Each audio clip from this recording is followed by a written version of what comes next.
Hello everyone, আসসালামু আলাইকুম। আপনি যদি রেগুলার ফেসবুক ইউজার হয়ে থাকেন তাহলে আজকের এই ভিডিওটা শুধুমাত্র আপনার জন্যই। কারণ আজকের এই ভিডিওতে আমি ফেসবুকের 4টি গুরুত্বপূর্ণ সেটিংস শেয়ার করব।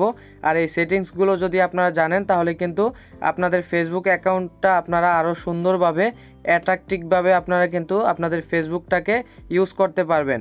সো আপনি যদি আমাদের চ্যানেলের এবং ফেসবুক পেজে নতুন দর্শক হয়ে থাকেন তাহলে চ্যানেলটিকে সাবস্ক্রাইব করুন এবং পেজটিকে ফলো করুন। আর যদি অলরেডি করে থাকেন তাহলে অসংখ্য ধন্যবাদ। সো বন্ধুরা, প্রথমে যে সেটিংসটা শেয়ার করব এটা কিন্তু আপনারা চাইলে আপনাদের ফটোগুলোকে যে পোস্ট করেন ওই পোস্টগুলোকে আপনারা 3Dতে পোস্ট করতে পারবেন। তো দেখেন, আমি এইখান থেকে ফেসবুকের অফিসিয়াল অ্যাপে চলে আসলাম। আসার পর এইখানে দেখতে পাচ্ছেন হোয়াটস অন ইউর মাইন্ড বলে একটি অপশন, এই অপশনটার উপরে ট্যাপ করে দিবেন পোস্ট করার জন্য। এখন এইখানে দেখেন ফটোজ অ্যান্ড ভিডিওস রয়েছে, এই ভিডিওস অপশনের উপর ট্যাপ করে দিলে কিন্তু আপনারা এইখান থেকে ফটো ভিডিও সিলেক্ট করতে পারবেন। আমি এইখান থেকে গ্যালারি অপশনে ট্যাপ করে আমার যে ফোল্ডারে আমার ওই ফটোটা রয়েছে আমি ওই ফটোটাকে এইখান থেকে সিলেক্ট করে দিচ্ছি। সো এইখান থেকে আমি ফটোটাকে সিলেক্ট করে দিচ্ছি। আপনারা যে ফটোটাকে আপলোড করবেন ওই ফটোটাকে সিলেক্ট করে দিবেন। এরপর বন্ধুরা, এইখানে আপনারা দেখতে পাচ্ছেন আপনারা চাইলে এইখানে কিন্তু যে কোনো কিছু লিখতে পারেন। আমি জাস্ট কিছু লিখবো না, আমি যে এইখান থেকে ইমোজি দিয়ে দিচ্ছি। আপনারা চাইলে এইখানে আপনাদের পছন্দ মতো স্ট্যাটাস এখানে লিখতে পারেন। এখন এইখানে দেখেন 3D করার জন্য এইখানে দেখতে পাচ্ছেন 3D নামে একটি অপশন, এই 3D অপশনের উপরে ট্যাপ করে দিবেন। এখন বন্ধুরা, আপনাদের এই ফটোটা কিন্তু 3D হয়ে যাবে। এইখানে আপনারা একটু ওয়েট করবেন। এখন বন্ধুরা দেখেন, আমি যদি ফোনটাকে নাড়াই তাহলে কিন্তু আমার ফোনের সাথে সাথে কিন্তু এই পোস্টটাও কিন্তু লড়তেছে। এইরকম করে কিন্তু আপনারা 3D পোস্ট করতে পারেন। এখন আপনারা যেটা করবেন, পোস্ট অপশনের উপরে ট্যাপ করে দিবেন। দেখেন আমি এইখান থেকে পোস্ট অপশনের উপর ট্যাপ করে দিচ্ছি। এখন এইখানে নিচের দিকে দেখতে পাচ্ছেন ওই পোস্টটা কিন্তু এইখানে আপলোড হচ্ছে। এইরকম করে আপনারা কিন্তু আপনাদের যে 3D পোস্ট করতে চান ওই পোস্টগুলোকে এখানে আপলোড করতে পারেন। বন্ধুরা ভালো করে লক্ষ্য করুন, আমাদের পোস্টটা কিন্তু এইখানে আপলোড হয়ে গেছে। দেখেন এটা কিন্তু সম্পূর্ণ 3Dতে পোস্ট হয়ে গেছে। এখন যাদের আমার ফ্রেন্ড রয়েছে সকলের সামনে কিন্তু এই পোস্টটা চলে যাবে এইরকম 3Dতে। আপনারা চাইলে এইরকম করে 3D পোস্ট করতে পারেন। সো বন্ধুরা, 2 নম্বরে যে সেটিংসটি শেয়ার করব এটা হচ্ছে আপনারা কিন্তু আপনাদের যে কোনো পোস্টে কমেন্ট অপশনটাকে অফ করে ফেলতে পারবেন। দেখেন আমি এইখান থেকে ফেসবুকের যে অফিসিয়াল অ্যাপটা রয়েছে ওই অ্যাপে চলে আসলাম। চলে আসার পর এইখানে আপনারা দেখতে পাচ্ছেন প্রোফাইল অপশন, আমি এইখান থেকে প্রোফাইল অপশনের উপরে ট্যাপ করে দিচ্ছি। এখন আমি এইখান থেকে একটু নিচের দিকে চলে যাচ্ছি, এখানে একটা রিফ্রেশ দিলাম। দেওয়ার পর বন্ধুরা এইখানে দেখতে পাচ্ছেন নিচের দিকে চলে আসলাম। আসার পর এইখানে দেখতে পাচ্ছেন 1 মিনিট আগেই কিন্তু আমি একটি পোস্ট করেছি। এখানে কমেন্ট অপশনে কিন্তু চলে আসলে আপনারা দেখতে পারবেন কমেন্ট অপশনটা কিন্তু এখানে রয়েছে। এখন এটা অফ করার জন্য এইখান থেকে দেখতে পাচ্ছেন 3 ডট রয়েছে, এই 3 ডটের উপরে ট্যাপ করে দিচ্ছি। আপনারাও এইখান থেকে 3 ডটের উপরে ট্যাপ করে দিবেন। এখন এখানে দেখেন who can comment on your post বলে একটি অপশন, এই অপশনটার উপরে আপনারা জাস্ট ট্যাপ করে দিবেন। Who can comment on your post এই অপশনটার উপর ট্যাপ করলে আপনারা এইরকম একটি ইন্টারফেস দেখতে পারবেন। আপনারা এইখানে দেখতে পাচ্ছেন পাবলিক সিলেক্ট করা রয়েছে।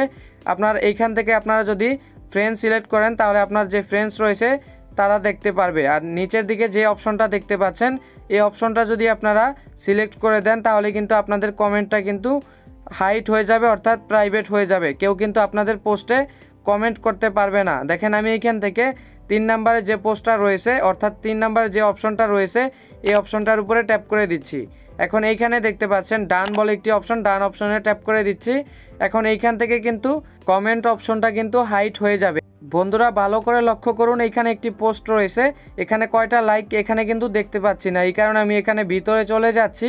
আসার পর বন্ধুরা এইখানে দেখতে পাচ্ছেন আমার এখানে কয়টা রিয়েক্ট রয়েছে, এখানে কিন্তু শো করার কথা ছিল, এইখানে কিন্তু শো করতেছে না। আমার যদি এইখানে লাইক বা হাহা রিয়েক্ট বা যে কোনো রিয়েক্টই আসতো তাহলে কিন্তু এখানে শো করবে না। আপনারা কিভাবে আপনাদের ফেসবুকের পোস্টের লাইকগুলোকে অর্থাৎ রিয়াকশনগুলোকে আপনারা কিভাবে হাইড করবেন সেটাই দেখাবো 3 নাম্বার সেটিংসে।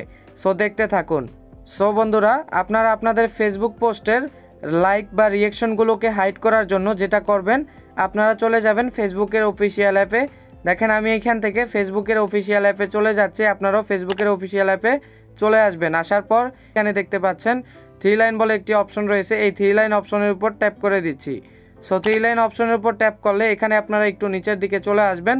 নিচের দিকে আসার পর এখানে পেয়ে যাবেন সেটিংস অ্যান্ড প্রাইভেসি বলে একটি অপশন, এই অপশনটার উপরে আপনারা ট্যাপ করে দিবেন। এরপর পাবেন শুধু সেটিংস নামে একটি অপশন, এই অপশনটার উপরে ট্যাপ করে দিবেন। শুধু সেটিংস এই অপশনটার উপর ট্যাপ করলে এখানে পেয়ে যাবেন প্রোফাইল সেটিংস বলে একটি অপশন।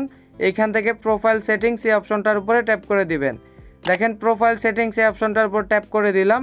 এখন এইখান থেকে একটু নিচের দিকে আসলেই আপনারা এখানে দেখতে পারবেন রিঅ্যাকশন প্রিফারেন্স বলে একটি অপশন রয়েছে। এইখান থেকে রিঅ্যাকশন প্রিফারেন্স এই অপশনটার উপর ট্যাপ করলে আপনাদের সামনে এইরকম একটি ইন্টারফেস চলে আসবে। দেখেন এইখান থেকে আমি রিঅ্যাকশন প্রিফারেন্স এই অপশনটার উপর ট্যাপ করে দিলাম। এখন এইখানে দেখেন হাইড নাম্বার অফ রিঅ্যাকশন বলে একটি অপশন, এই অপশনটার আন্ডারে দুইটা অপশন রয়েছে। এইখানে নিচের দিকে যে অপশনটা দেখতে পাচ্ছেন এই অপশনটা যদি অন করে দেই তাহলে আমাদের যে ফেসবুক পোস্ট রয়েছে ওই পোস্টে কতটা রিয়েক্ট এসেছে ওইগুলো কিন্তু হাইড হয়ে যাবে, কেউ কিন্তু দেখতে পারবে না। যদি আপনার ওই ভিতরে গিয়েও চেক করে তাহলেই কিন্তু দেখতে পারবে না। যদি তারা দেখতে হয় তাহলে কিন্তু আপনার গুনে গুনে একটা একটা করে গুনে গুনে তারপরে দেখতে হবে। সো বন্ধুরা, এখন 4 নম্বরে যে সেটিংসটি শেয়ার করব এটা হচ্ছে আপনার ফেসবুক প্রোফাইলে কিন্তু আপনি যে কোনো ধরনের মিউজিক অ্যাড করে রাখতে পারবেন। আপনি কিন্তু চাইলে গজলও অ্যাড করে রাখতে পারবেন। আপনার এইখান থেকে আপনারা যদি এই মিউজিক বা গজলগুলো আপনারা যদি অ্যাড করে রাখেন, আপনাদের ফেসবুক প্রোফাইলে যদি কেউ ভিজিট করে তাহলে কিন্তু আপনার যে গজলটা বা যে সংটা আপনারা অ্যাড করে রেখেছেন ওইটা কিন্তু তারা শুনতে পারবে। আর এটা কিন্তু আপনারা এই ভিডিও শেষে ইন্ডি স্ক্রিনে পেয়ে যাবেন, ওইখান থেকে ভিডিওটা দেখে শিখে নিতে হবে। সো আপনারা ওই ভিডিওটা দেখে শিখে নেবেন। সো বন্ধুরা, আজকের এই ভিডিওটি কেমন লেগেছে কমেন্ট করে জানাতে ভুলবেন না, এবং আপনার যদি কোনো বিষয়ে ভিডিও প্রয়োজন হয় অবশ্যই কমেন্ট করে দিবেন, আমি ভিডিও বানানোর চেষ্টা করব। আপনি যদি আমাদের চ্যানেলের এবং ফেসবুক পেজের নতুন দর্শক হয়ে থাকেন তাহলে চ্যানেলটিকে সাবস্ক্রাইব করুন এবং পেজটিকে ফলো করুন। আর যদি অলরেডি করে থাকেন তাহলে অসংখ্য অসংখ্য ধন্যবাদ।